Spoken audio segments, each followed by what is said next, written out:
After 45 years in technology leadership, Jeff Tunn found his hardest terrain off the org chart. And he has a book that we should check out right now called Uncharted Moments, Love, Legacy, and the Lewis and Clark Trail, where Jeff recounts a 6-year journey following the Lewis and Clark Trail with his wife Carmen, which is an adventure that began as historical curiosity and became something far more personal with all kinds of lessons built into that. And so if you are a leader facing reinvention, uncertainty, so much more, you want to sit up and pay very close attention. We're here on the Marketer of the Day podcast with Robert Plank. We are brought to you by dfypodcast.com, where we handle the podcast backend, editing, publishing, and promotion, so you can focus on the interview. And the interview that we're focusing on now is 45 years of lessons learned solving complex business and technology problems.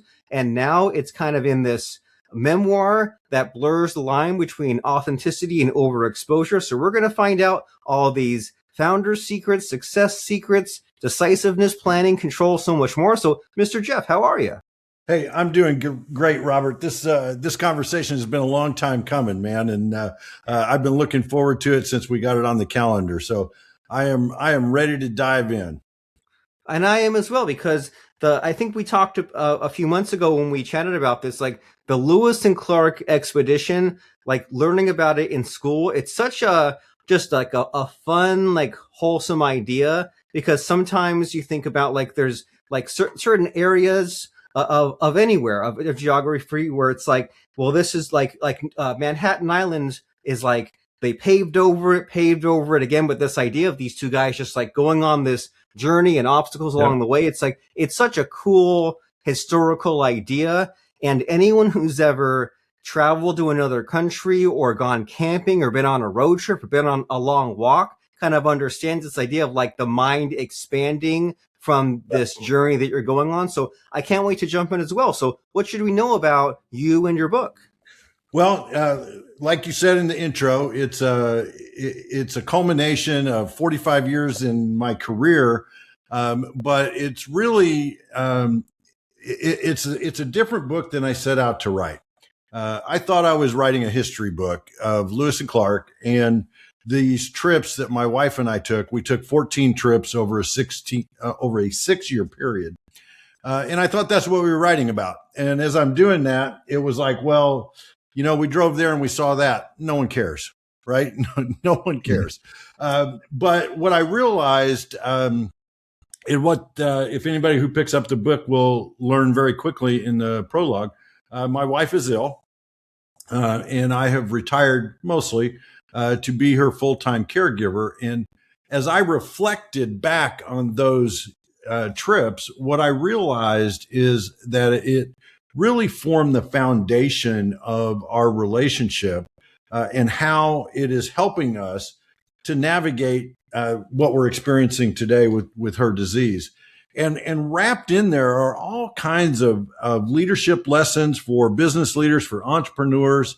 And we could talk forever about the lessons that are buried in there. And that's part of what I've been doing after this book got published, is pulling out those lessons and highlighting them for folks. Yeah.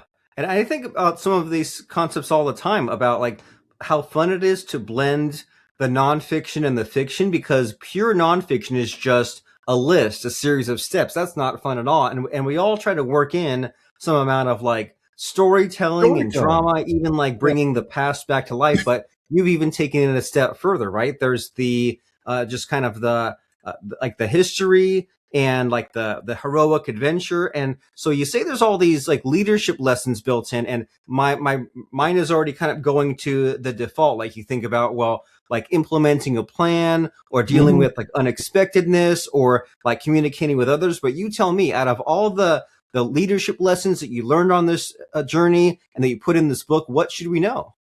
Wow. It's to me, the one that jumps out, and I can go all the way back to Lewis and Clark to talk about this a little bit. One of the things that blew my mind as I was learning more and more about the expedition is that they carried a map with them. I was like blown away, because I thought they drew the map. I That's thought they what's went hanging on my off the wall map and it was behind me. blank. Yeah. Is they drew them, but they carried a map. But Robert, this map was interesting because all the land west of the Mississippi was labeled with one word, conjectural. Yet they decided to go anyway. And to me, the message for leaders today is what happens when you reach the edge of the map? What happens when the map changes, when the world around you changes? What happens when the map runs out? What do you do when there is no map forward for you to proceed on against? Your roadmap that you just spent months trying to write and publish and give to your board and your funders, you just tear it up and throw it away because it no longer applies. What do you do as a leader? And I think that's one of the biggest takeaways when I think of the lessons that came out of just reflecting back on the history, but also our journeys. Yeah, that's beautiful. That's wonderful. What do you do when the map runs out? And there's two sides to it, right? Because like even in like your own like career and life journey, like you don't want to live your life as a carbon copy of someone else's. So it can Yeah. be scary and fun to go out there and do something new. And so I'm looking at the table of contents here and how there was like going through like St. Louis and Kansas City and North Dakota and Oregon and Idaho. And so, and all these different like journeys you went through, were there any like just like really bad, scary moments? Did you ever get lost, run out of gas, take a wrong turn? Like what was like a real crisis moment? We had a couple of moments that were pretty scary from time to time. I mean, you travel for thousands of miles, you're going to run into all kinds of adventures. I'd say one of them was in a spot in rural Tennessee, and there were some local fellas who decided that my wife was kind of cute, and started to kind of make moves towards her. She was alone. I was inside the store, and it was kind of freaky for both of us. Nothing happened, and they were probably harmless, but we weren't going to stick around to see. There was another time in Pennsylvania. We were coming back from one of our Lewis and Clark trips. Everybody thinks Lewis and Clark was all out west. It actually starts in Monticello, Virginia, and comes down the Ohio to Indiana, and then onto the Missouri and out west. But anyway, when I was driving the RV, and to our right was this rock wall that went up about 40, 50 feet. And I got a little close to it, and I clipped the wall with a tire and blew out the tire, going about 50 miles an hour. And that was a little dicey for a little bit. So time and time again, we'd have these little mishaps. Nothing that like Lewis and Clark that threatened our lives. Right? We weren't going out into that much unknown, but certainly some things that got our adrenaline pumping. Yeah, and still some dangers, right? Because even you figure, even in the modern day and age, as you say, there's who knows what those guys would have done or tried, and then there's kind of a different set of dangers in the modern era because, well, let's say someone attacks you and you defend yourself, then you get in trouble with the law. So there's just always just all kinds of ways to go wrong, and so you don't want to be cowardly, but sometimes the answer is like, hey, just keep moving on the journey and get the heck out of there, no matter what the danger is. Keep proceeding on. That's for sure. Yeah, keep on trucking. And so as far as like the historicalness, like I'm really racking my brain here because it's been like so many decades since learning about this, and I only remember like the highlights, right? Like just figuring out a route to the West Coast, and I'm looking at it on a map. But as far as like the historical aspect of it, was there anything that you learned researching this, or anything that's like surprised you, or maybe is like not well known? Well, I think we learn in high school, unless you're a history major in college, you don't go much deeper. That they were after the Northwest Passage. They were trying to find the easiest water route to the Pacific, But when you dig into it, what you learn is the vision that Thomas Jefferson had when he sent them on this expedition is far deeper than that. He instructs them to meet with all the indigenous peoples that they can, to meet with them in the most conciliatory manner and try to build trade with the Native Americans. He talks about documenting the flora and the fauna, the plants and animals that they discover. He talks about them drawing the map. He wanted them to draw a map based on permanent markers.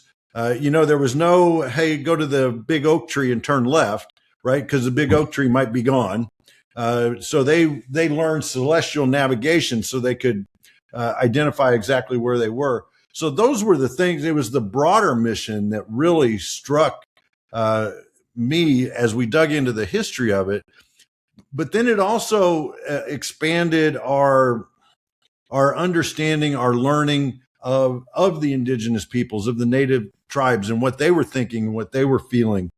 We learned to listen to their side of the story, and you learn more about the history of our country by understanding the peoples whose land they were traveling through when they were doing this. And for the most part, very helpful. They don't succeed. They don't get to the Pacific and back without the help of several of the indigenous tribes that they encountered along the way. So you uncover all of those layers as you're going through this story. Very cool. Yeah. And it's like, even looking at the map, it's such a hard thing to do, right? I mean, it's so scary. And even just like the water alone, right? Or even like, I'm here in California, and we know like there's just impassable mountain ranges. So that kind of, you have to be north of all of that. And then going through the middle states and the plains, there's many hundreds of miles without easily accessible water. So it's just like so many ways to go wrong. Never mind if any of these tribes are hostile, or some animal eats you, or get bit by a rattlesnake or a coyote. I mean, it's like just like wandering into a field or going camping in the mountains for like a couple of days with all the supplies. Even that's alone is scary, but just to go out into the frontier, and you say like multiple objectives as well, right? There's the water route, there's the landmarks, there's the contact with these other tribes. I mean, it's just like many objectives that are built in here, and then you've kind of fused it with your own journey. And so like, what's up and coming for you? I know you say that you're doing the caregiving, and the wife's condition is deteriorating. Are the next few years like in store for you? Well, we are in uncharted territory. Others have gone through this disease. We're learning it. We learn every day. So on that level, there's a lot of research into medical equipment, medical services. How do you do caregiving? How do you do that? So there's a lot of that. On the professional front, I'm promoting my book, trying to get it into as many hands as possible. There are so many. What it has done, Robert, it was something totally unexpected. Yes, it's a story about my wife and I and these journeys, but what I get reflected back from readers are things about their own journeys, their own lives, their own stories. It's giving them space to talk about what's going on in their world. So I've started what started as a kind of a book tour, if you will, and it's turned into something greater than that. It's a series of events called Proceeding On, and it's conversations with people who gather, and we talk about, what do you do when the map runs out? How do you proceed forward? Whether it's in our case, this horrific disease. In other cases, it might be the passing of a loved one. It might be a retirement. Someone retires and they don't know what to do. We are all faced with that time when that map runs out, and getting people together to talk about that has been kind of therapeutic for not only me, but for others that are in the room. So I launched that series a couple of weeks ago, and I've got another one coming up. and going to do a few more of those as a way to give people space to talk about what's going on in their life. And as I said, it's very therapeutic for me. Writing the book itself was very cathartic to go back and remember those times. I mean, the story takes place 20 years ago, 25 years ago, as I related in the book, and remembering those times and bringing that forward to today. It helped me navigate a little bit of these uncharted waters that we're in. Oh wow, yeah. And 25 years ago, GPS was brand new, right? And if you had that, you didn't have the maps built in. You just have like dots and coordinates, and so it's I not kind of like joke going on about that in the book a little bit. In fact, I've written a blog post since the book came out about the evolution of the technology during those trips, because there was no GPS, right? Yeah, MapQuest had just come out, so you couldn't even print it, but you kind of do these turn by turn directions, and then by the time we're done, GPS is out and we're taking these trips on GPS. And the other technology that kind of exploded at the time was satellite radio. No more trying to tune in the station as you're driving across Nebraska. yeah, You just get to listen to the Rolling Stones whenever you want. So yeah. it's cool. As a tech guy, it was cool to think back on all the technology changes.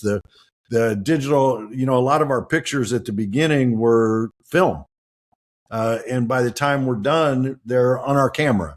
We went through that whole digital evolution of a digital camera, then now a phone. So it's been fun to look back on those changes as well.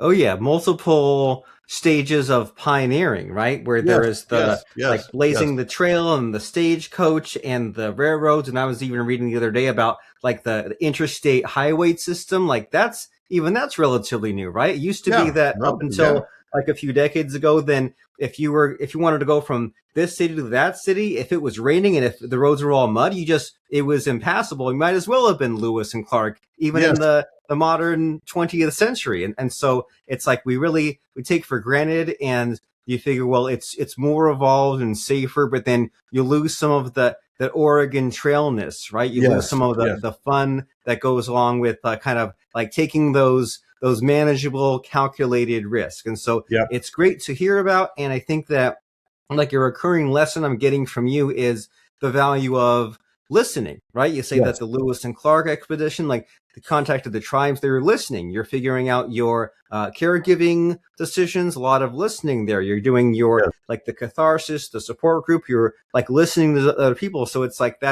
it's so understated and it takes many forms, but listening helps so much to change your outcomes and to get the knowledge and the data to make better decisions. And so Yeah. we've jumped around all kinds of like fun topics about adventure and leadership and business and life. But in these few final minutes of our conversation, Mr. Jeff, I want to make sure you focus on what's important to you. So do you think there might be a missing question that I should be asking you? I just don't know what to ask you.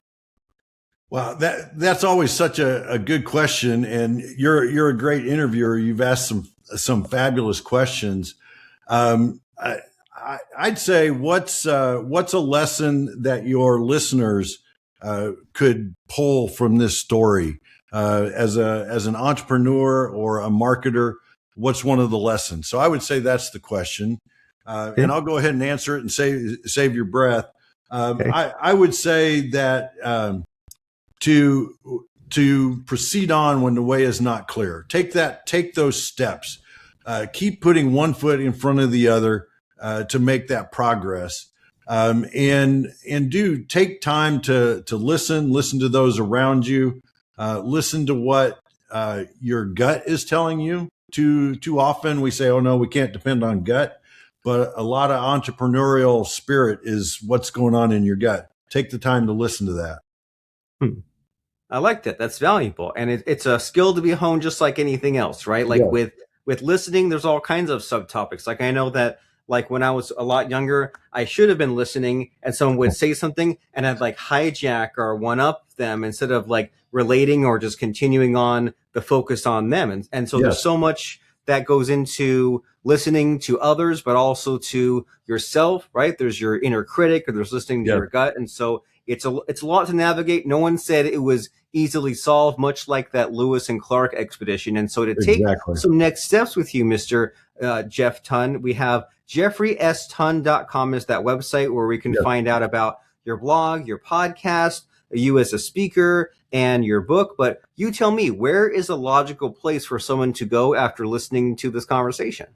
I'm also big on LinkedIn. I love posting on LinkedIn. I love connecting with people on LinkedIn, forming that community of people who share ideas, share lessons learned, and get beyond the surface, that like to go deep. So LinkedIn is another great place to connect with me.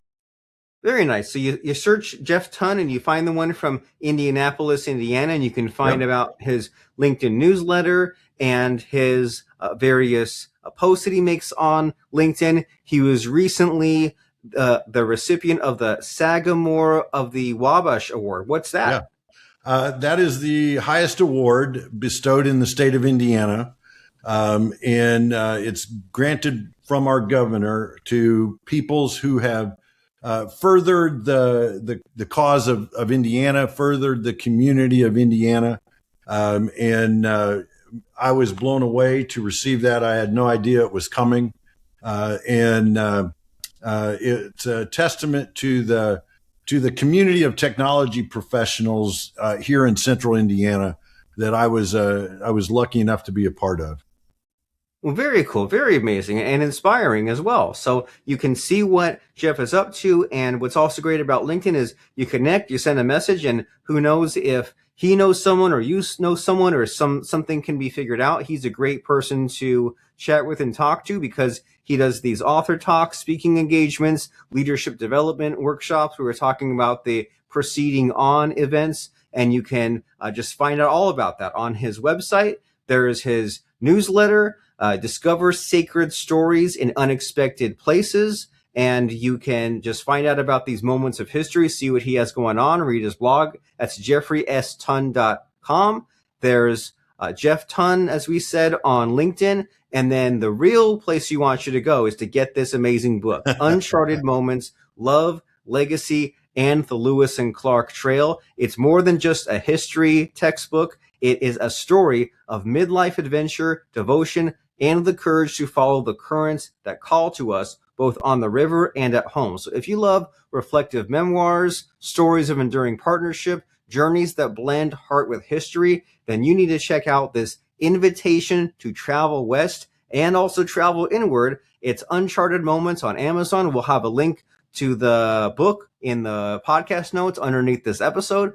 But before I let you go, Mr. Jeff Tunn, it's time for the scary part of the show, where I try to stump you. I try to put you on the spot by asking about a fun or interesting quote or lesson that has served you. So what comes to mind as far as a fun or interesting quote or lesson? Well, I'm going to reach over here and pull it off my desk because my son gave this to me years ago. The man who makes no mistakes does not usually make anything.